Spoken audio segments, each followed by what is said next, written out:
আইআইএমএস সফটওয়্যারের ভিডিও টিউটোরিয়ালে আপনাদের সবাইকে স্বাগতম। আজকের ভিডিও টিউটোরিয়ালে আমরা দেখব একজন প্রতিষ্ঠানে যে রেজিস্ট্রেশন ম্যানেজার থাকেন তিনি আইআইএমএস সফটওয়্যার বা অ্যাপ্লিকেশনের মাধ্যমে কিভাবে রেজিস্ট্রেশন মডিউলটি কনফিগার করে নেবেন। সবাইকে স্বাগতম। আমরা প্রথমেই চলে যাচ্ছি আইআইএমএস অ্যাপ্লিকেশনের সাইন ইন পেজে। এখানে আমার পূর্বে তৈরিকৃত একটি রেজিস্ট্রেশন ম্যানেজার দিয়ে আমি সাইন ইন করব। তো আমি একটি প্রতিষ্ঠানের রেজিস্ট্রেশন ম্যানেজার হিসেবে সাইন ইন করছি।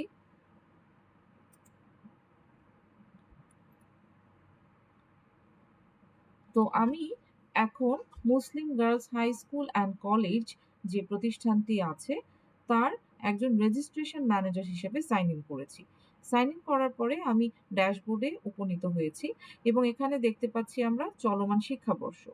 চলমান শিক্ষাবর্ষ আমরা জানি যে এটি প্রথমে কিন্তু একজন বোর্ড অ্যাডমিন তৈরি করে দিবেন এবং তারপরে যে বোর্ড অফিসিয়াল থাকবেন, যেমন ঢাকা বোর্ডের যে বোর্ড অফিসিয়াল বা যেকোনো বোর্ডের বোর্ড অফিসিয়ালগণ তিনি কিন্তু সেই চলমান শিক্ষাবর্ষের একটি রেজিস্ট্রেশন উইন্ডো খুলে দিবেন এবং সেই রেজিস্ট্রেশন উইন্ডো খুলে দিলেই আমরা কিন্তু এই প্রতিষ্ঠানের ম্যানেজার হিসেবে এখন যেমনটা দেখছি রেজিস্ট্রেশনের বিভিন্ন তথ্যগুলো দেখতে পাবো। তো আমরা ধরে নেই এখন 2021-2022-এর এসএসসি আমাদের রেজিস্ট্রেশন উইন্ডোটি বোর্ড অফিসিয়ালরা খুলে দিয়েছেন। তো সেখানে আমরা এখন তাহলে দেখতে পাচ্ছি হচ্ছে নিয়মিত রেজিস্ট্রেশন, এটি সবুজ হয়ে আছে এবং এটির সময়সীমা 1/5/2023 থেকে 30/6/2023 পর্যন্ত এবং এটির রেজিস্ট্রেশনে কত টাকা দিতে হবে তার পরিমাণটি। আবার গ্রে বা ধূসর আকারে আমরা বিলম্বিত রেজিস্ট্রেশনেরও সময়সীমাটা দেখতে পাচ্ছি এবং এখানে কত টাকা দিতে হবে সেই তথ্যটি, যেমন 246 টাকা, সেটি আমরা দেখতে পাচ্ছি। তো এই রেজিস্ট্রেশন ইনফরমেশনের পরে নিচে আমরা আরো কয়েকটি তথ্য দেখতে পাচ্ছি। একটি হচ্ছে মোট শিক্ষার্থী, তারপরে হচ্ছে সম্ভাব্য শিক্ষার্থী, যাচাইকরণের জন্য পাঠাতে হবে ইত্যাদি। তো এই তথ্যগুলো প্রথমে আমরা শূন্য দেখতে পাচ্ছি কারণ এই প্রতিষ্ঠানের এখনো রেজিস্ট্রেশন শুরু হয়নি। রেজিস্ট্রেশন শুরু হয়ে গেলে এই প্রত্যেকটি সেকশনে আলাদা আলাদা করে শিক্ষার্থীর সংখ্যাগুলো আমরা দেখতে পাবো। তো এরপরে নিচে যে আরো একটি বাটন আছে সেটি হচ্ছে আপনার প্রতিষ্ঠানের শিক্ষার্থীর তালিকা। এখান থেকে ক্লিক করে কিন্তু আমরা আমাদের মূল যে রেজিস্ট্রেশনের প্রসেস বা পেজ প্রসেসটি সম্পূর্ণ করার জন্য যে পেজ সেখানে চলে যাব। তো আমি বাটনটিতে ক্লিক করছি। এখন আমরা মূল পেজে চলে এসেছি। এখানে আমরা প্রথমে যদি দেখি একটি বার আছে আইআইএমএস আইডি, একটি সাদা বার আছে এবং তার পাশে একটি বাটন আছে অনুসন্ধান। তো এটির কাজ নিয়ে আমরা একটু পরে কথা বলছি। আমরা তার ডানে যে বাটনটি আছে সকল শিক্ষার্থী আনয়ন, প্রথমে এটি নিয়ে একটু কথা বলবো। সকল শিক্ষার্থী আনয়ন বাটনটির কাজ হচ্ছে আমাদের সিআরভিএস থেকে ডাটা ভ্যালিডেট করে সম্ভাব্য তালিকা নিয়ে আসা। তো এই বাটনটিতে যখন আমি ক্লিক করব তখন এসএসসি 2021-2022-এর জন্য আমাদের আইএমএস সফটওয়্যার সিআরভিএস থেকে তথ্য নিয়ে আসবে এবং তার জন্য এবং একটি সম্ভাব্য তালিকা তৈরি করে দিবে। তো আমি বাটনটিতে ক্লিক করছি। আমাকে একটি পপ আপ দেখিয়েছে, এটাকে বলি আমরা কনফার্মেশন পপ আপ। তো আমি শুরু করুন বাটনটিতে ক্লিক করলাম। এখন আমাদের কিন্তু সফলভাবে শিক্ষার্থী আনার প্রক্রিয়াটি শুরু হয়ে গেছে এবং আমাদেরকে যে পেজে নিয়ে এসেছে সেটির নাম হচ্ছে শিক্ষার্থী আনয়নের ইতিহাস। এই পেজে আমরা দেখতে পাচ্ছি যে আজকের তারিখে কিন্তু এই 21-22 শিক্ষাবর্ষে এসএসসির একটি জব অলরেডি শুরু হয়েছে।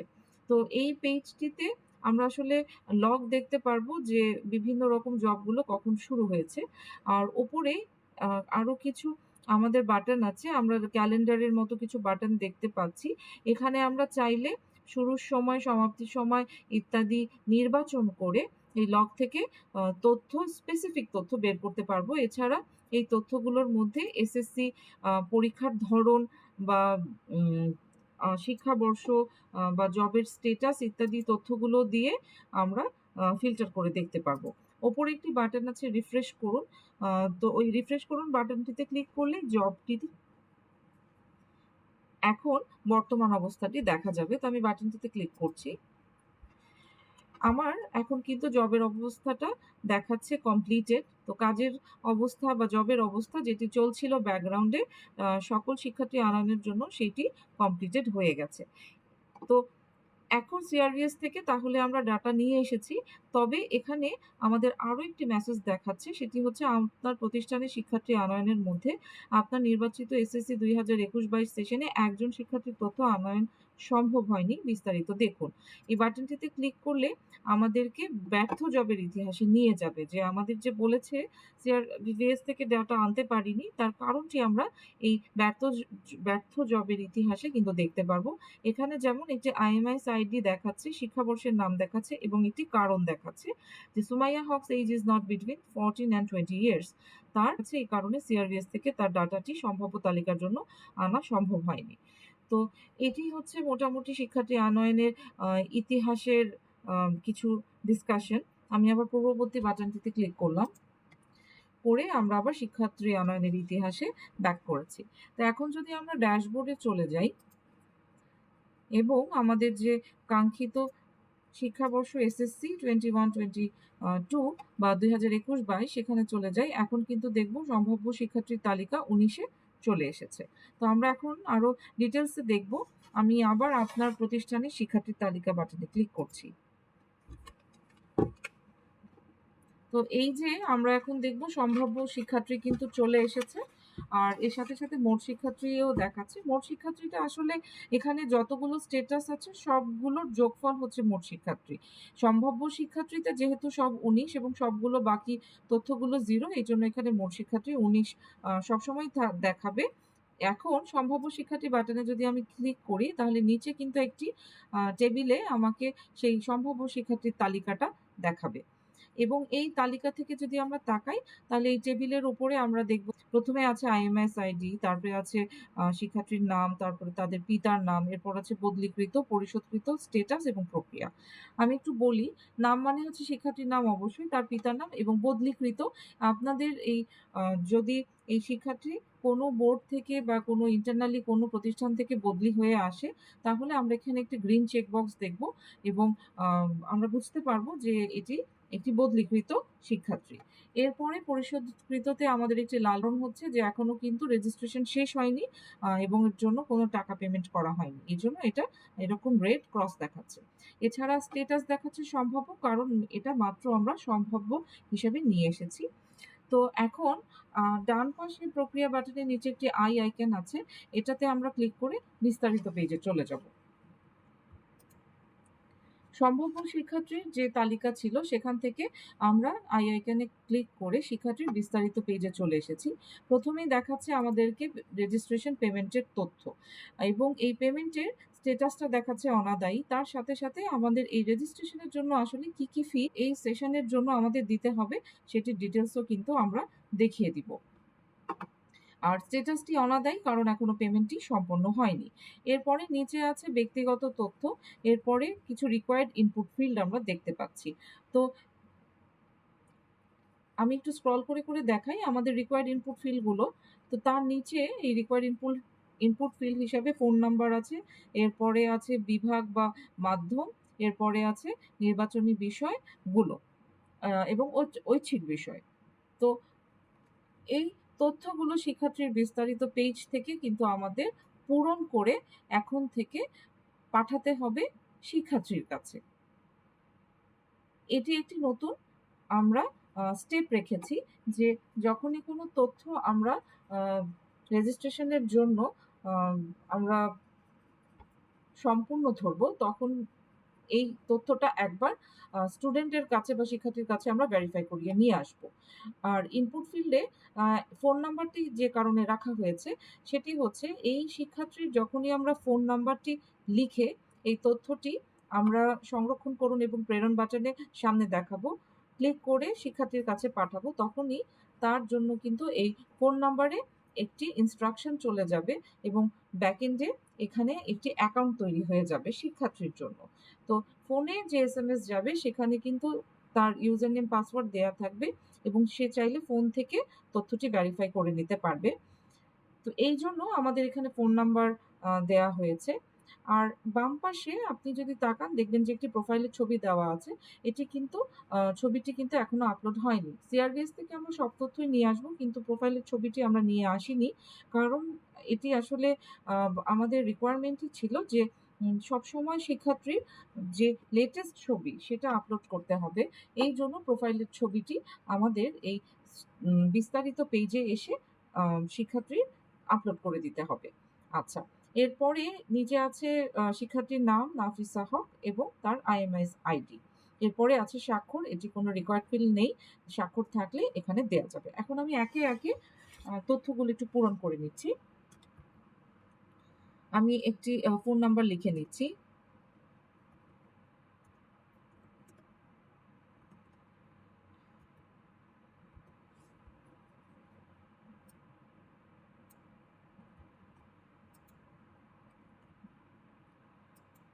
এরপরে আছে ইমেইলের ফিল্ড। তো এটি আমাদের কোনো রিকোয়ার্ড ফিল্ড নয়। এইজন্য আমি আর তথ্যটা লিখছি না।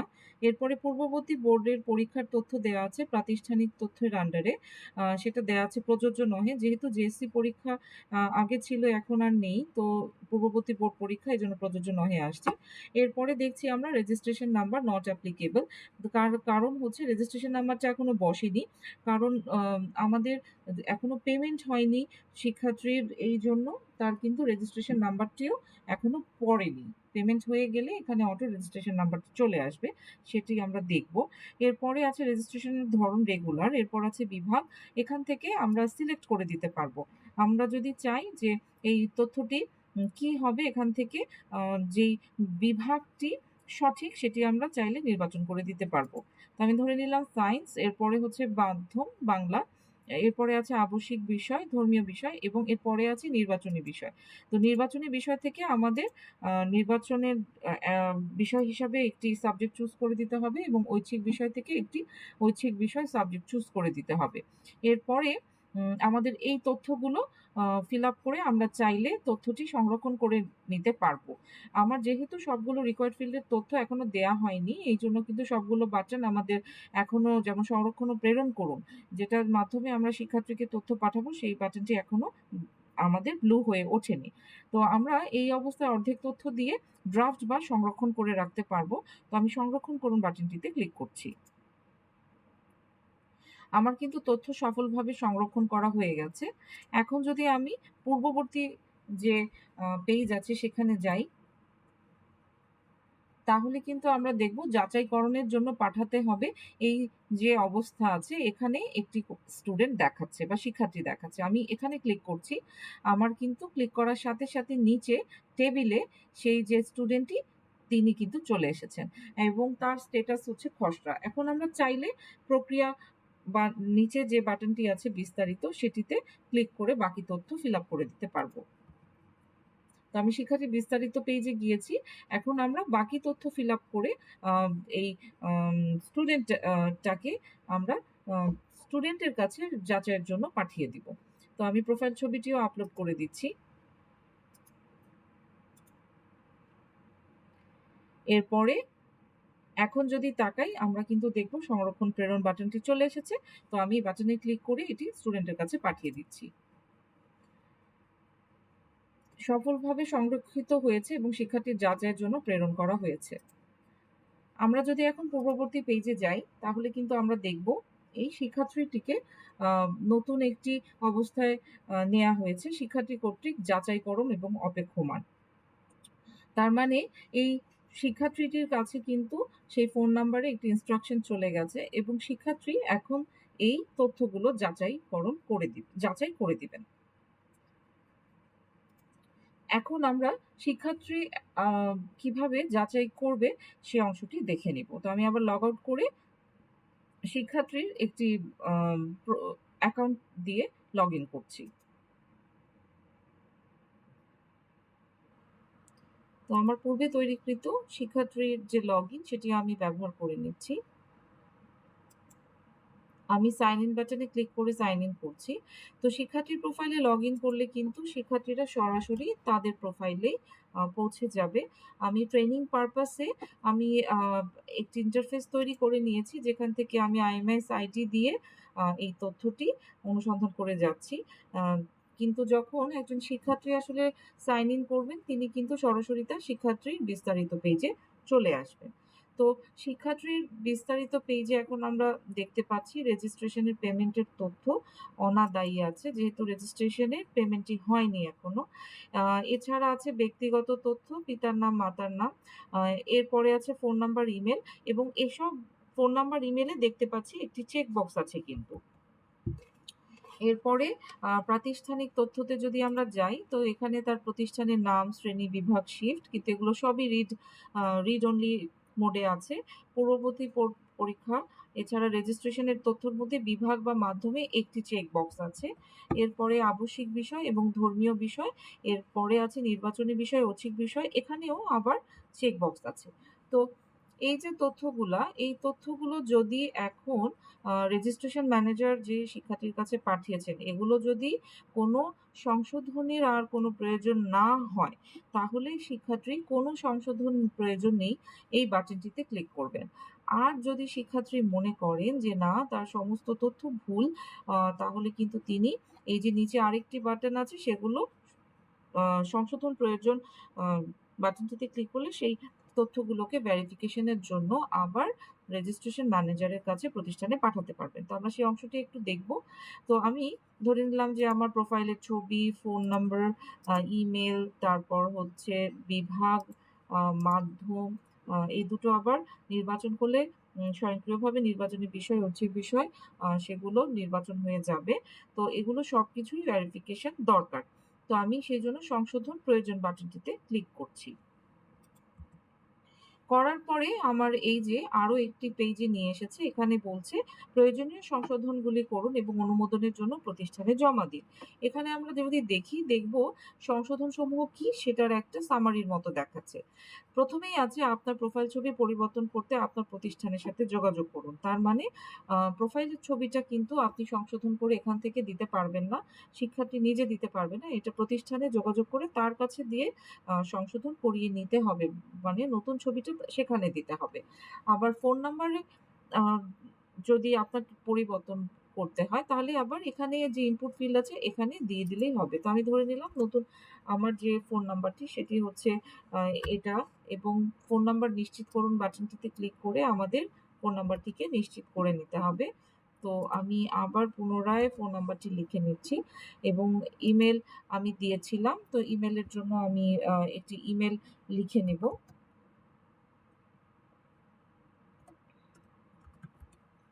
আমি একটি ট্রেনিং পারপাসে স্যাম্পল ইমেইল লিখে দিচ্ছি।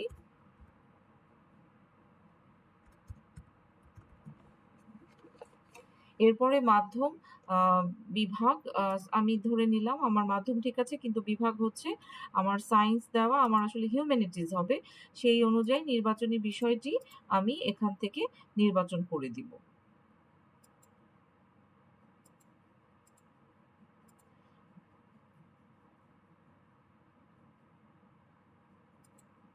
তো আমার আ আপাতত এই যে তথ্যগুলো কিন্তু আ নির্বাচন করা হয়ে গেছে। এখন আমি চাইলে এই প্রতিষ্ঠানে কিন্তু এটা জমা দিতে পারব। যেহেতু আমি মাধ্যম সিলেক্ট করেছি, তাই আমাকে মাধ্যমটি বলছে যে সিলেক্ট করতেই হবে। তো যদি আমি চেকবক্সটি সিলেক্ট না করে আসতাম, তাহলে কিন্তু এটা আমাকে সিলেকশন এর মধ্যেই আর পড়তো না বা আসতো না। তো এখন আমার তথ্যগুলো আমি দিয়ে প্রতিষ্ঠানে জমা দিন বাটনে ক্লিক করছি। এর মাধ্যমে কিন্তু এই তথ্যগুলো আবার যে রেজিস্ট্রেশন ম্যানেজার, তার কাছে চলে গেছে। তো আমি আবার লগ আউট করে নিচ্ছি। এবার আমি আবার কিন্তু আমার যে প্রতিষ্ঠানের ম্যানেজার, তাকে দিয়ে লগইন করিয়ে এখন আমরা দেখব কিভাবে আমরা আ এই যে আ শিক্ষার্থীর যে তথ্যগুলো পাঠিয়েছে, সেগুলো কিভাবে ভেরিফাই আ তিনি ভেরিফাই করে দিবেন প্রতিষ্ঠানের ম্যানেজার হিসেবে। তো আমি আমার প্রতিষ্ঠানের যে রেজিস্ট্রেশন ম্যানেজার, তাকে দিয়ে লগইন করাচ্ছি। লগইন করার পরে আমরা যদি আবার উইন্ডোটিতে চলে যাই, এসএসসি ২০২১-২২, তাহলে আমরা কিন্তু দেখব সংশোধনের প্রয়োজনে একজন স্টুডেন্ট চলে এসেছে ড্যাশবোর্ডে। তো এখানে যদি আমরা ক্লিক করি তাহলে আমরা সরাসরি ওই লিঙ্কটিতে চলে যাব, অথবা আপনার প্রতিষ্ঠানের শিক্ষার্থীর তালিকা দিয়েও চাইলে আমরা যেতে পারবো। তো আমি সংশোধনের প্রয়োজন দিয়ে ক্লিক করছি। তাহলে এটি সরাসরি সংশোধনের প্রয়োজন এই যে অবস্থাটি আছে সেটিকে হাইলাইট করবে এবং যে শিক্ষার্থী আছে তাকে দেখাবে। তো এখন এই যে স্ট্যাটাসটি লাল হয়ে আছে সংশোধনের প্রয়োজন, এখানে আমি প্রক্রিয়া যে বাটন আছে এখান থেকে শিক্ষার্থীর বিস্তারিত পেজে চলে যাচ্ছি। এখানে এখন যদি আমরা দেখি তাহলে দেখব যে সংশোধনের প্রয়োজনে আমার সমস্ত তথ্যগুলো কিন্তু চলে এসেছে সামারি আকারে, এবং নিচে আমার যে তথ্যগুলো আছে এখানে বাকিগুলো দেখাচ্ছে। তো উপরে এই সামারি থেকে আমার তার ডান পাশে কিছু বাটন দেখাচ্ছে যে প্রোফাইলের ছবি পরিবর্তন করুন, সেটি আপলোড বা প্রত্যাখ্যান করা যাবে। যোগাযোগের নাম্বার, ইমেইল, বিভাগ, মাধ্যম, নির্বাচনী ঐচ্ছিক, এগুলো সবগুলো তথ্যই আমাকে দেখাচ্ছে। হয় আমি প্রতিষ্ঠানের ম্যানেজার হিসেবে, রেজিস্ট্রেশন ম্যানেজার হিসেবে সম্মতি দিতে পারবো, প্রত্যাখ্যান করতে পারবো। তো আমি দুটো মিক্সড করে আপনাদেরকে একটু দেখাই। তো ধরে নিলাম আমি আপলোড করা ছবিটা, এটা নতুন ছবি আমি এখানে দিয়ে দিয়েছি, আমাকে শিক্ষার্থী দিয়েছে বলে। যোগাযোগের নাম্বারটি পরিবর্তন করতে আমি সম্মতি দিয়েছি। আর ইমেইল পরিবর্তন সম্মতি দিয়েছি। বিভাগ পরিবর্তন, আ উম সায়েন্স এবং হিউম্যানিটিজ এটি আমি প্রত্যাখ্যান করেছি। তার সাথে, সাথে এটি প্রত্যাখ্যান হলে কিন্তু দেখেন অটোমেটিক নির্বাচনী বিষয়গুলো পরিবর্তন, ঐচ্ছিক বিষয়গুলোর প্রত্যাখ্যিত হয়ে যাবে। মাধ্যম পরিবর্তন করতে চেয়েছিলাম আমি, এটাও আমি প্রত্যাখ্যান করে দিয়েছি। তো এই যে তথ্যগুলো আমি কিছু গৃহীত করেছি এবং প্রত্যাখ্যান করেছি, এটা আবার আমি শিক্ষার্থীর কাছে ভেরিফিকেশন এর জন্য পাঠিয়ে দিব। তো আমি শিক্ষার্থী যাচাইয়ের জন্য প্রেরণ করুন এই বাটনটিতে ক্লিক করছি। এখন কিন্তু তথ্যগুলো আমার আবার অপেক্ষমান হয়ে গেছে। আমি যদি পূর্ববর্তী পেইজে যাই, তাহলে এই যে তথ্যটি আছে সেটি কিন্তু আমি দেখতে পাবো যে আবার শিক্ষার্থী কর্তৃক যাচাইকরণে অপেক্ষমান হয়ে গেছে। তো এখন আমরা আবার স্টুডেন্ট দিয়ে লগইন করে সেই তথ্যগুলোকে দেখব কিভাবে আছে। তো আমি রেজিস্ট্রেশন ম্যানেজার হিসেবে লগ আউট করে নিচ্ছি এবং আমার যে স্টুডেন্ট বা শিক্ষার্থী তাকে দিয়ে আবার লগইন করিয়ে নিচ্ছি। আমি সাইন ইন বাটনে ক্লিক করলাম, করে আমি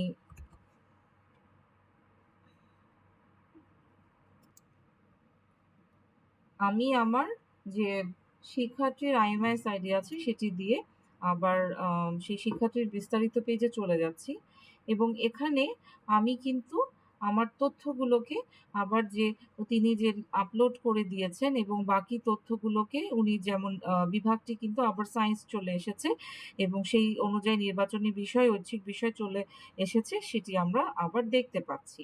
তো এই অবস্থায় আমি ধরে নিলাম যে আমার এখন যে তথ্যগুলো আছে সেগুলো কারেক্ট আছে। তো প্রথমবার আমরা কিছু ভেরিফিকেশনে পাঠিয়েছিলাম। আমরা দেখলাম যে কিভাবে একজন রেজিস্ট্রেশন ম্যানেজার তার তথ্যগুলোকে কিছু ভেরিফাই করতে পারবেন এবং আবার যদি কারেকশন থাকে তাহলে সেটা আবার শিক্ষার্থীর কাছে পাঠাতে পারবেন। আবার শিক্ষার্থী যদি এখন মনে করেন যে না তার তথ্যগুলো সঠিক আছে, তাহলে তিনি কোনো সংশোধন প্রয়োজন নেই, সেই বাটনটিতে ক্লিক করে রেজিস্ট্রেশন ম্যানেজারকে সঠিক তথ্য যে আছে সেটি জানিয়ে দিতে পারবেন। আমি কোনো সংশোধন প্রয়োজন নেই বাটনটিতে ক্লিক করছি, এবং এখন কিন্তু আমাকে শিক্ষার্থীর বিস্তারিত পেজে নিশ্চিতকরণ যে একটি মেসেজ দেখাচ্ছে যে একটি চেকবক্স আছে যে সমস্ত তথ্য সঠিক, কোনো সংশোধন প্রয়োজন নেই। এখানে ক্লিক করার সময় আপনি ঘোষণা করেন যে আপনার আর কোনো সংশোধন দরকার নেই। তো এই কনফার্মেশন যে মেসেজ আছে সেখানে আমি চেকবক্সটিতে ক্লিক করেছি এবং এখন নিশ্চিত করুন প্রেরণ করুন বাটনটিতে ক্লিক করলে এই তথ্যগুলো সংশোধন প্রয়োজন নেই হিসাবে আবার রেজিস্ট্রেশন ম্যানেজারের কাছে চলে যাবে। আমি নিশ্চিত করুন বাটনটিতে ক্লিক করেছি, আমাকে মেসেজ দেখিয়েছে শিক্ষার্থীর রেজিস্ট্রেশন অবস্থা সফলভাবে হালনাগাদ করা হয়েছে। তো এখন আমরা এই শিক্ষার্থীকে যে অ্যাকাউন্ট আছে লগ আউট করে আবার আমাদের যে রেজিস্ট্রেশন ম্যানেজার আছেন প্রতিষ্ঠানে তাকে দিয়ে লগ ইন করে দেখব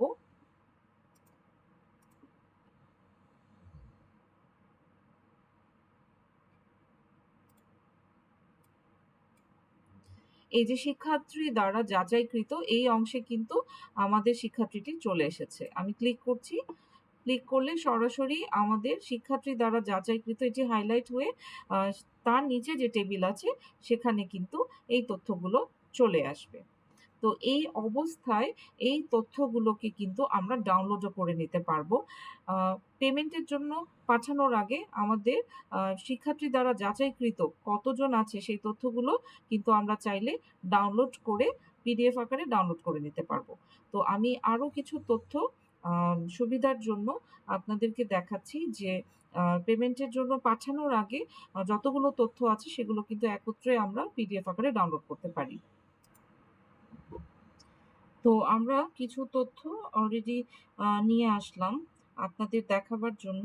তো এগুলো হচ্ছে শিক্ষার্থী দ্বারা যাচাইকৃত এবং অনাদায়ী, এখনো পেমেন্ট হয়নি। তো এই অবস্থায় চাইলে আমরা পিডিএফটিকে ডাউনলোড করতে পারি। আমি পিডিএফ ডাউনলোড করুন বাটনটিতে ক্লিক করছি।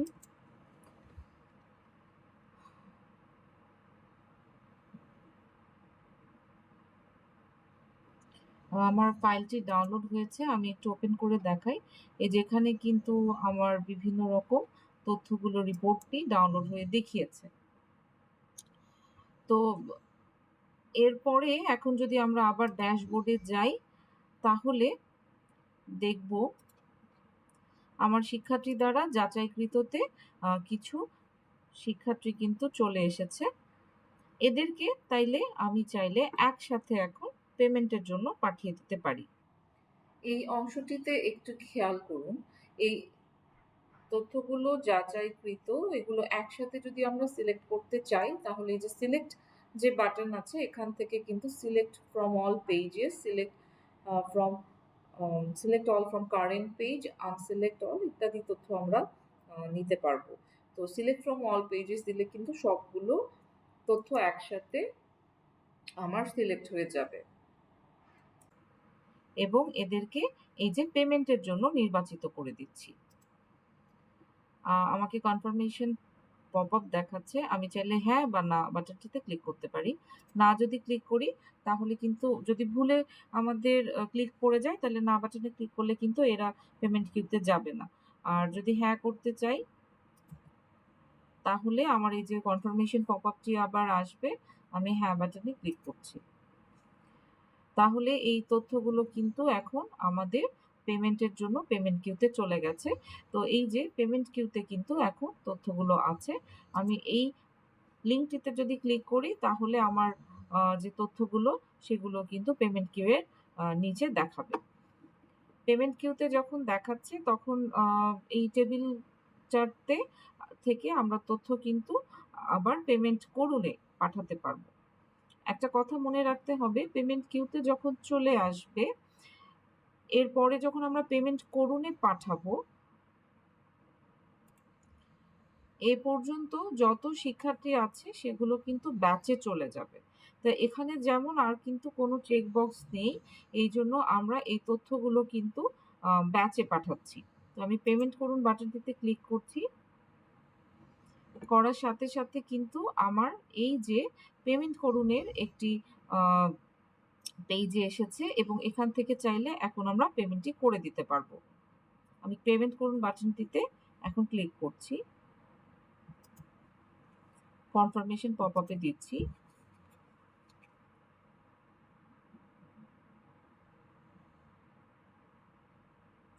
আমার কিন্তু তথ্যটি পেমেন্টের ইয়েতে চলে এসেছে। এখন এখানে ওপরে কিন্তু আমাকে কতগুলো স্টুডেন্টের জন্য এই পেমেন্টটি হচ্ছে তার EIN এবং কত টাকা সেটা দেখাবে এবং পেমেন্ট পদ্ধতিতে যে চার্জগুলো আছে সেটি দেখতে চাইলে কিন্তু আমি এই বিস্তারিত বাটনে ক্লিক করে সেটিও দেখতে পাবো। আর আমার পেমেন্ট গেটওয়ে নির্বাচন করতে হবে এই যে সোনালী সেবার যে লোগোটি দেখা যাচ্ছে এখানে। এছাড়া আমাদের অন্যান্য আরও পেমেন্ট গেটওয়ে থাকতে পারে, সেগুলোর ছবি যখন থাকবে সেগুলোতে ক্লিক করে সেই গেটওয়েতে যাওয়া যাবে। তো আমাদের এখানে এখন সোনালী সেবা আছে, আমি সেটা ক্লিক করছি।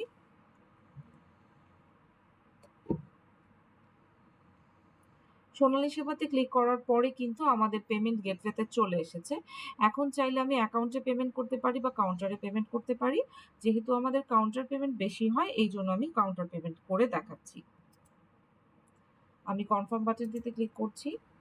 করার পরে আমার কিন্তু কাউন্টার পেমেন্ট রিডাইরেকশন হয়ে গেছে। তার মানে আমার কিন্তু কাউন্টার পেমেন্ট হয়ে গেছে। এখন একটা সোনালী সেবা ফর্ম আছে, সেটা আমাদের ডাউনলোড করতে দিবে। এখানে আমি এক্সাম টাইপটা সঠিকটি নির্বাচন করে ডাউনলোড পেমেন্ট স্লিপ বাটনটিতে ক্লিক করছি। করলে আমার এই যে কাউন্টারে পেমেন্ট হয়েছে সেই পেমেন্টের যে স্লিপটা সেটা কিন্তু এখন ডাউনলোড হয়ে যাবে। আমার এই তথ্যটি ডাউনলোড হয়ে গেছে। তো আমি যদি ক্লিক করি তাহলে এই যে সোনালী সেবার স্লিপটি দেখতে পাবো এবং এখানে কিন্তু আমার কত টাকা পেমেন্ট, তারপর মোবাইল নাম্বার সহ আরো অন্যান্য অনেক তথ্য আমরা দেখতে পাবো। এছাড়া ইস্যুকৃত সোনালী নাম্বার, অনলাইন চার্জ, অ এরকম যাবতীয় তথ্য দেখতে পাবো। একটা খুব ইম্পর্টেন্ট জিনিস হচ্ছে এখানে কিন্তু জমাদানের শেষ তারিখটা আমাদেরকে দেখাবে। এবং এই জমাদানের শেষ তারিখের মধ্যে আমাদের পেমেন্টটা করতে হবে। তো এই স্লিপটা আমরা ডাউনলোড করে দেখতে পারি। এখন যদি আমরা আবার আমাদের মডিউলে ফেরত যাই, এই যে ব্যাক টু মডিউল এই বাটনটিতে ক্লিক করেছি, তাহলে এসে দেখব আমার যে পেমেন্টটি হয়েছে এটি কিন্তু কাউন্টারে অপেক্ষমান আছে। এই স্ট্যাটাসটি চলে এসেছে। আমি যদি এখন পূর্ববর্তী বাটনে ক্লিক করি তাহলে আমরা দেখব যে এই যে মোট শিক্ষার্থীতে তো আমাদেরকে সব ধরনের স্ট্যাটাসে দেখাবেই। এছাড়া পেমেন্টের জন্য পেমেন্ট কিউতে যে ৪ জন আছে তাকে কিন্তু দেখাবে এই যে কাউন্টারে তারা সবাই স্ট্যাটাস অপেক্ষমান আছে। আচ্ছা।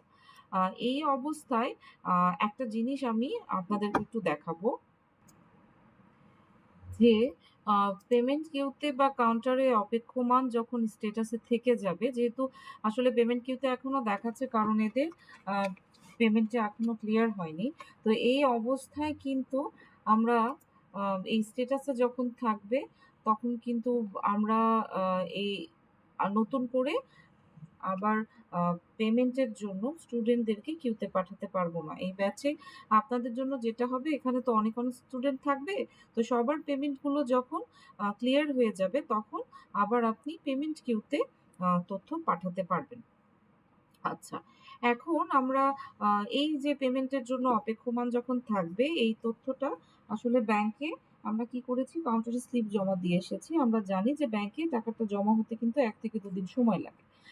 বা অনেক সময় সাথে সাথেও পোস্ট হয়ে যায়, কিন্তু এখানে একটা সময়ের ব্যাপার আছে। তো যখনই ওই তথ্যটা আপডেট হবে ব্যাংক থেকে সরাসরি আমাদের সিস্টেমে সে নোটিফিকেশন এর মাধ্যমে এই তথ্যটি আপডেট হয়ে যাবে এবং আমরা কিন্তু এখানে এসে দেখব যে আমাদের পেমেন্টের স্ট্যাটাস চেঞ্জ হয়ে গেছে। তো এখন আমি সেই অবস্থাটাই আপনাদেরকে দেখাবো। তো আমি একটু লগ আউট করে নিচ্ছি।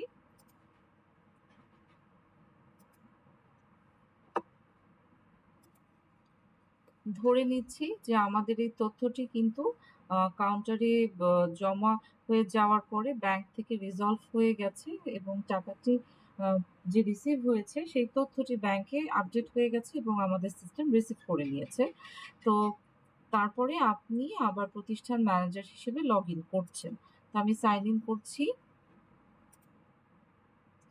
তো আমি সাইন ইন করার পরে আমাকে কিন্তু আবার এই পেজে যখন নিয়ে আসবে তখন শিক্ষা ড্যাশবোর্ড থেকে আমি কিন্তু এখন এই ৪ জনকে দেখব নিবন্ধিত হয়ে গেছে। তো এইভাবে আমাদের পুরো রেজিস্ট্রেশন প্রসেসটি আমরা শেষ করতে পারবো। আমি যদি এখন ভেতরে যাই তাহলে নিবন্ধিত যে অংশটি সেটিতে কিন্তু আমরা তথ্যগুলো সব দেখতে পাবো এবং এখান থেকে চাইলে পিডিএফটিকে আমরা আবার ডাউনলোড করে নিতে পারবো। তো আমার পিডিএফটি চলে এসেছে, ক্লিক করলে দেখাচ্ছে। আচ্ছা, এখানে কিছু ছবি আপনারা দ্বিতীয়বার দেখছেন কারণ আসলে স্যাম্পল ছবি হিসেবে আমি একই ছবি ব্যবহার করেছি বলে, এটা আসলে আমি দিয়েছি বলে এসেছে। আপনাদের সময় ছবিগুলো ডিফারেন্ট যখন হবে সবগুলো ডিফারেন্ট ভাবেই দেখাবে। তো এই ছিল মোটামুটি রেজিস্ট্রেশনের যে অংশটি আমাদের। তো এরপরে এখন আমরা আমাদের পরবর্তী যে লিঙ্কটি আছে সেটি নিয়ে আলোচনা করব, সেটি হচ্ছে নিবন্ধিত শিক্ষার্থীর তালিকা। বাম পাশ থেকে আমি লিঙ্কটিতে ক্লিক করেছি এবং ডান পাশে আমাদের নিবন্ধিত শিক্ষার্থীর তালিকা যে পেজটি আছে সেটি লোড হয়ে গেছে। নিবন্ধিত শিক্ষার্থীর তালিকা দেখার আগে আমাদের আরো একটি জিনিস দেখতে হবে। সেটা হচ্ছে ক্যাড স্টুডেন্টদের তালিকা, বা আমরা যেটাকে কলেজ অ্যাডমিশন বলে থাকি। তো ধরে নেই আমরা জানি যে ক্যাড ভিত্তিক যে পরীক্ষাগুলো আছে, আমি আরেকবার শিক্ষার্থীর তালিকাতে যাচ্ছি। তো আমরা জানি হচ্ছে যে এইচএসসি তে কলেজ অ্যাডমিশন বলে একটি জিনিস আছে, যেখানে আগে থেকেই আমাদের ক্যাডের মাধ্যমে শিক্ষার্থীরা একটা পেমেন্ট করে তারপরে আসেন। তো এই ধরনের স্টুডেন্টদেরকে যদি আপনাদের নিবন্ধন করাতে হয়, রেজিস্ট্রেশন করাতে হয়, তখন কিন্তু আমাদের আবার একটা জিনিস খেয়াল করতে হবে, এই তথ্যগুলো পরিশোধকৃত হিসাবে আসবে। তো আমি এই যে অগ্রসর করুন বাটনটিতে ক্লিক করলাম। এখন দেখেন এই যে এইচএসসির জন্য যারা ক্যাট থেকে আসবেন তাদের তথ্যগুলো কিন্তু পরিশোধকৃত দেখাবে। কিন্তু এদের কিন্তু রেজিস্ট্রেশনের যে অন্যান্য স্টেপ সেগুলো কিন্তু সম্পন্ন হয়নি। তাহলে সেই স্টেপ বা ধাপগুলো তখন আমরা কিভাবে তাদের জন্য আহ পূরণ করব বা সম্পূর্ণ করব, এখন সেটা আমরা দেখি। তো এইচএসসি ২১-২২-এ আমরা সকল শিক্ষার্থী আগের মতো আনয়ন করেছি এবং সম্ভাব্য তালিকাতে তারা চলে এসেছে, কিন্তু এখানে কিন্তু দেখাচ্ছে পরিশোধকৃত। তো এই অবস্থায় আমি যেকোনো একটি শিক্ষার্থীর বিস্তারিত পেজে যাচ্ছি।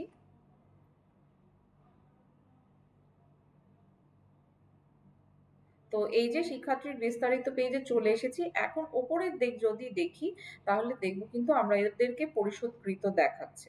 তো পরিশোধকৃত থেকে আমাদের যেটা করতে হবে, আগের মতো বাকি তথ্যগুলো শুধু পূরণ করে দিতে হবে। তো আমি পূরণ করা শুরু করছি। আমি একটি ফোন নাম্বার দিয়ে দিচ্ছি। আমি ফোন নাম্বার লিখেছি, তারপরে আমি তার নির্বাচনী বিষয় এবং ঐচ্ছিক বিষয় শুধু নির্বাচন করে দিলাম। আমাদের বাকি তথ্যগুলো কিন্তু দেখুন যে উনি যেহেতু CAD এর মাধ্যমে এসেছে, সেই হিসাবেই আমাদের রেজিস্ট্রেশনের ধরন কিন্তু CAD দেখাচ্ছে এবং পেমেন্ট হয়েছে বলে রেজিস্ট্রেশন নাম্বার আমাদেরকে দেখাচ্ছে। আচ্ছা, এবার আমাদের একটি প্রোফাইল ছবি দিতে হবে। তো আমি একটি প্রোফাইল ছবি দিয়ে দিচ্ছি। এটা হচ্ছে সাদিয়া মেহজাবিন চৌধুরী। আমি একটি প্রোফাইল ছবি দিয়ে দিচ্ছি। দিয়ে এখন আমি আবার সংরক্ষণ করুন ও প্রেরণ করুন যে বাটনটিতে ক্লিক করছি। আমার সফলভাবে সংরক্ষণ হয়ে গেছে, অপেক্ষমান দেখাচ্ছে। তো এখন যদি আমি আবার পূর্ববর্তী পেজে যাই, তাহলে শিক্ষার্থী কর্তৃক যাচাইকরণ অপেক্ষমান, এখানে এই শিক্ষার্থীকে খুঁজে পাওয়া যাবে। তো এখন আমরা আবার আগের মতো আহ এই শিক্ষার্থীটিকে যাচাই করে নিয়ে আসবো। আমি লগ আউট করছি আমার প্রতিষ্ঠানের রেজিস্ট্রেশন ম্যানেজারের অ্যাকাউন্ট থেকে। ধরে নেই আমাদের যে শিক্ষার্থী আছে তার অ্যাকাউন্ট দিয়ে এখন আমরা লগ ইন করছি।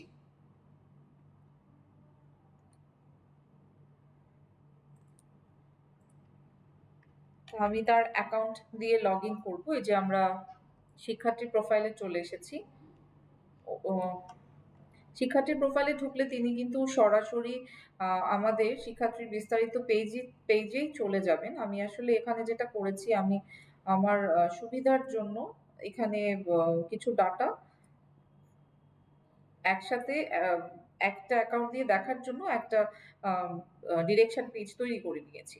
তো এটা হচ্ছে শিক্ষার্থীর পেজ। এখান থেকে আমরা চাইলে আগের মতো তথ্যগুলোকে আহ ক্লিক করে করে যদি কোনো সংশোধন প্রয়োজন হয় সংশোধনের জন্য পাঠাতে পারবো। আর কোনো সংশোধন প্রয়োজন নেই যদি হয়, তাহলে ডিরেক্ট আবার আমাদের প্রতিষ্ঠানের ম্যানেজারের কাছে পাঠিয়ে দিতে পারবো। তো আমি কোনো সংশোধন প্রয়োজন নেই, বাটনটি ক্লিক করলাম। এরপরে সমস্ত তথ্য সঠিক এই তথ্যটিকে সিলেক্ট করে নিশ্চিত করুন প্রেরণ করুন বাটনটিতে ক্লিক করছি। তো আমার শিক্ষার্থী আবার যাচাই করে দিয়েছে। এখন কিন্তু রেজিস্ট্রেশন যে ম্যানেজার তার কাছে এই তথ্যগুলো যাচাইকৃতভাবে চলে গেছে। তো আমরা আবার রেজিস্ট্রেশন ম্যানেজার দিয়ে লগ ইন করবো।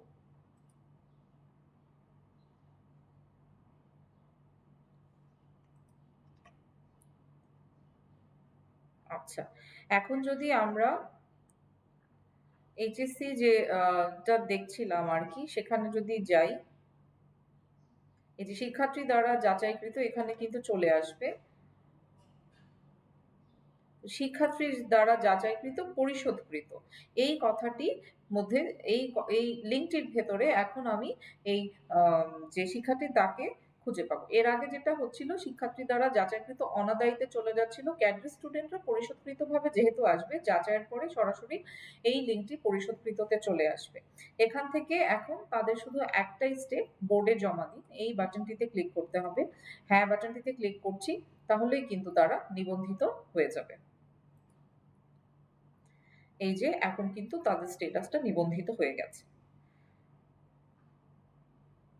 তো এই হচ্ছে মোটামুটি আমাদের ক্যাডার স্টুডেন্টদের কিভাবে আপনারা রেজিস্ট্রেশন করবেন এরপরে আমরা আবারও যেটি দেখতে চাচ্ছিলাম নিবন্ধিত শিক্ষার্থীর তালিকা এখন সেই অংশটি সেই অংশটির আসলে ডিটেলসে চলে যাব তো আমি বাম পাশ থেকে নিবন্ধিত শিক্ষার্থীর তালিকা বাটনটি আবারও ক্লিক করছি নিবন্ধিত শিক্ষার্থীর তালিকা এই পেজটি থেকে আমরা যে শিক্ষার্থীগুলো নিবন্ধিত হয়েছে তাদেরকে দেখতে পারবো এবং এই তালিকা থেকে কিন্তু পরীক্ষার ধরন শিক্ষাবর্ষ বিভাগ মাধ্যম ইত্যাদি দিয়ে আমরা বা আইএমএস আইডি দিয়ে ফিল্টার করে করে তথ্য দেখতে পারবো আমি একটু দেখাচ্ছি আমি যদি আইএমএস আইডি দিয়ে অনুসন্ধান করতে চাই তাহলে কিন্তু আমি আইএমএস আইডি দিয়ে অনুসন্ধান করতে পারবো আচ্ছা নিবন্ধিত শিক্ষার্থীর তালিকাতে এই যে আমরা তাহলে নিবন্ধিত যে তথ্যগুলো আছে সেইগুলো দেখতে পাবো এবং এখান থেকে আরো একটি কার্যক্রম করতে পারবো আমি এই যে প্রক্রিয়ার নিচে যে বিস্তারিত বাটনটি আছে এখানে যাচ্ছি তো শিক্ষার্থীর বিস্তারিত পেজে এখন আমরা কিন্তু নিবন্ধিত দেখতে পাচ্ছি কিন্তু খেয়াল করে দেখেন এখানেও কিন্তু এখনো আমরা তার তথ্যগুলো চাইলে ভেরিফিকেশনের জন্য আবার পাঠাতে পারবো সো নিবন্ধিত হওয়ার পরেও প্রতিষ্ঠানের ম্যানেজার এই তথ্যগুলো কিন্তু শিক্ষার্থীর কাছে সংরক্ষণ প্রেরণ করে ভেরিফাই করে নিতে পারবে তবে তার যে তথ্যটি আছে সেটি পরিশোধকৃত দেখাবে এই প্রক্রিয়াটি আমরা আর এখান থেকে না দেখে আমরা আবার ড্যাশবোর্ড থেকে দেখাই আপনাদেরকে তো এই যে ড্যাশবোর্ডে আমাদের যে তথ্য আছে আমার যে রেজিস্ট্রেশন এসএসসি 2021-2022 ছিল সেখানে আমি নিবন্ধিততে চলে যাচ্ছি এবং সেই নিবন্ধিততে যখন চলে যাব তখন এই যে আমাদেরকে সমস্ত শিক্ষার্থীর নাম দেখাবে এখানে প্রক্রিয়া বাটন থেকেও যদি আমি যাই তাহলে কিন্তু এই তথ্যগুলো আমাকে দেখাবে যে আমি চাইলে সংরক্ষণ এবং প্রেরণ করতে পারবো তো এই নিবন্ধিত অবস্থায় যদি আমি কোনো তথ্য চেঞ্জ করে সংরক্ষণ প্রেরণের জন্য পাঠাই আমরা একটু দেখে আসি ধরেন ফোন নাম্বারটা আমি চেঞ্জ করে দিয়েছি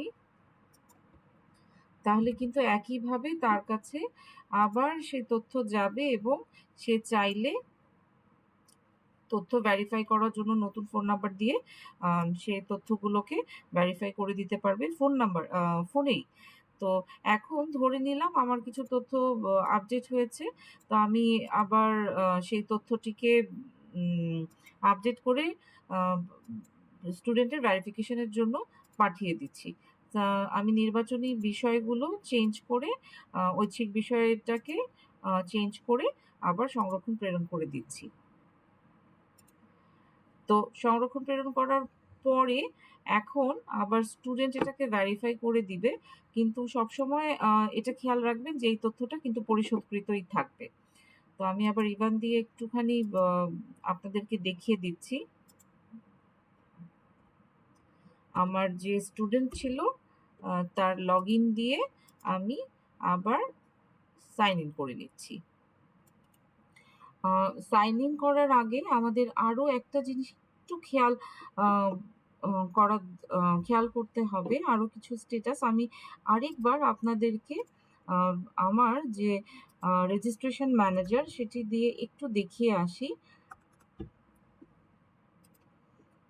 আমি সাইন ইন করে নিলাম সাইন ইন করার পরে এখন যদি আমি কিন্তু ভেরিফিকেশনের জন্য শিক্ষার্থীর কাছে পাঠিয়েছি তো আমি যদি দেখি শিক্ষার্থী কর্তৃক যাচাইকরণ অপেক্ষমানে এখন কিন্তু 3 জন দেখাচ্ছে এইখানে যদি যাই তাহলে দেখব আমরা যে আমাদের যে এই যে নতুন করে যে শিক্ষার্থীকে ভেরিফিকেশনের জন্য পাঠিয়েছি এ কিন্তু পরিশোধকৃত কিন্তু স্ট্যাটাস অপেক্ষমান আর বাকিরা যারা নরমালি গিয়েছে পরিশোধ হয়নি এবং তাদেরটি অপরিশোধকৃতই দেখাবে। আচ্ছা, এখন তাহলে আমরা আবার যে শিক্ষার্থী আছে তাকে দিয়ে আমরা ভেরিফাই করব। তো আমি লগ আউট করে নিচ্ছি এবং শিক্ষার্থী দিয়ে লগ ইন করছি। সাইন ইন বাটনে ক্লিক করলাম। আমার যে শিক্ষার্থী আছে তার IMIS আইডি দিয়ে আমি অনুসন্ধান করছি, কারণ এটা আসলে শিক্ষার্থীরা দেখবে না, তারা লগ ইন করলে সরাসরি এই পেজে চলে আসবে। তো এখন তার কোনো প্রয়োজন যদি হয় তাহলে এই তথ্যগুলো সে ভেরিফাই করে নিতে পারবে। তো আমি যেহেতু রেজিস্ট্রেশন ম্যানেজার দিয়ে ভেরিফিকেশনের জন্য পাঠিয়েছি, ধরে নিচ্ছি এখানে আর কোনো সংশোধন প্রয়োজন নেই।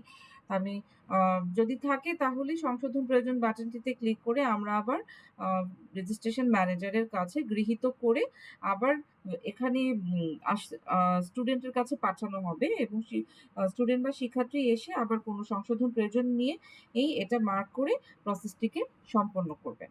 তো আমি কোনো সংশোধন প্রয়োজন নেই, এই বাটনটিতে ক্লিক করছি। সমস্ত তথ্য সঠিক এবং এটি আমি কনফার্মেশন করে দিয়েছি এবং এখানে কিন্তু আমার শিক্ষার্থীর কাজ শেষ এবং শিক্ষার্থীর রেজিস্ট্রেশন অবস্থা সফলভাবে হালনাগাদ করা হয়েছে, এই তথ্য আমাকে দেখিয়েছে। এবং এই অবস্থায় সে কিন্তু সবসময় তার তথ্যটি উপরে রেজিস্ট্রেশনের পেমেন্টের তথ্য পরিশোধকৃতভাবে দেখবে। আচ্ছা, এখন আমরা যদি আবার রেজিস্ট্রেশন ম্যানেজার হিসেবে লগ ইন করি তাহলে আমরা কি দেখব?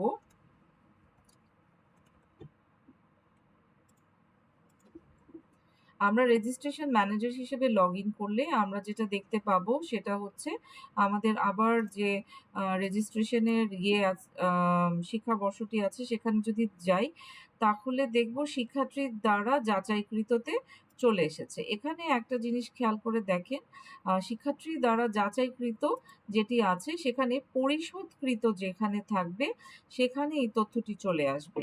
এখন কিন্তু আর এই তথ্যটি অনাদায়ীতে যাবে না, শিক্ষার্থী দ্বারা যাচাইকৃত সরাসরি পরিশোধকৃততে চলে আসবে। যেহেতু তথ্যটি পরিবর্তন হয়েছে, এই অবস্থায় আমরা এই তথ্যটিকে এখন বোর্ডে জমা দিন এই বাটনে ক্লিক করে আবার তথ্যটি ভেরিফাই করার জন্য বোর্ডে জমা দিয়ে নিবন্ধিততে পাঠিয়ে দিতে পারবো।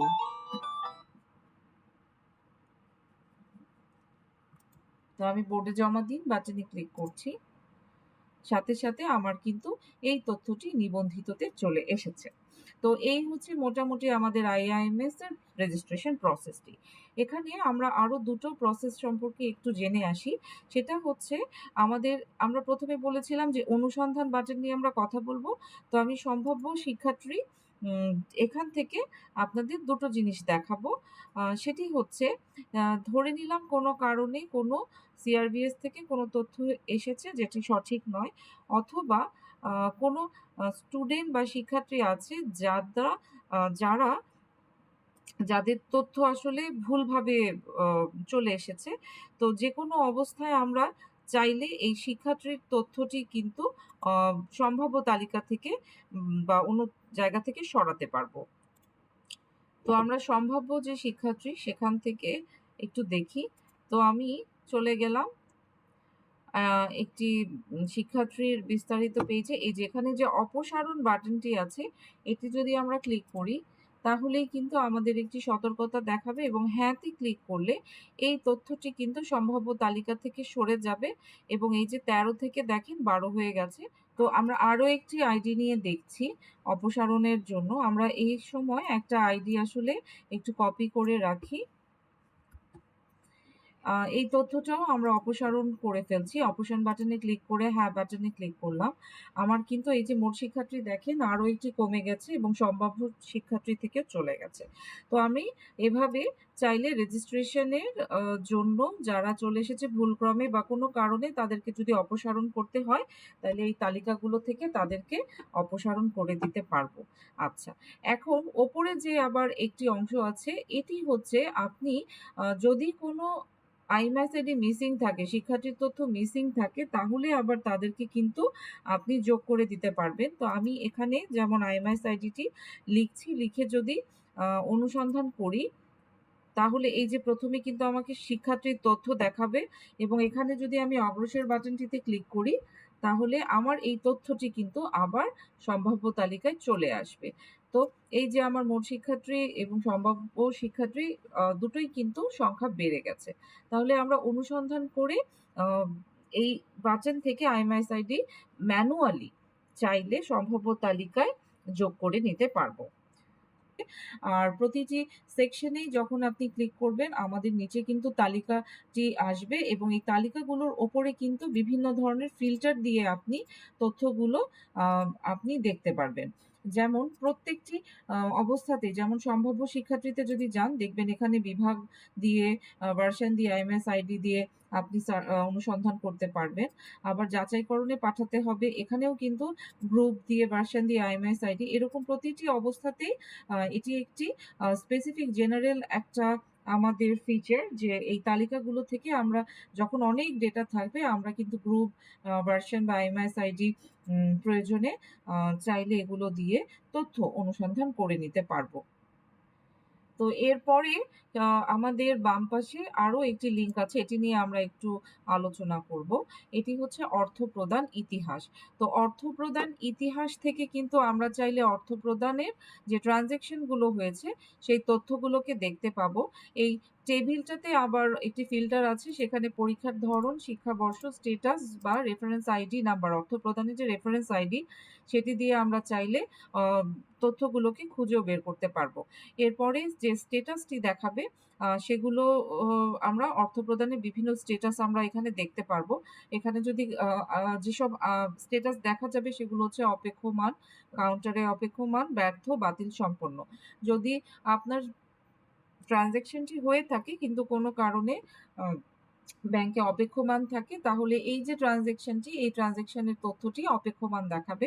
কাউন্টারে যদি পেমেন্ট করে আসেন তাহলে আমরা কিন্তু কাউন্টারে পেমেন্ট করেছিলাম।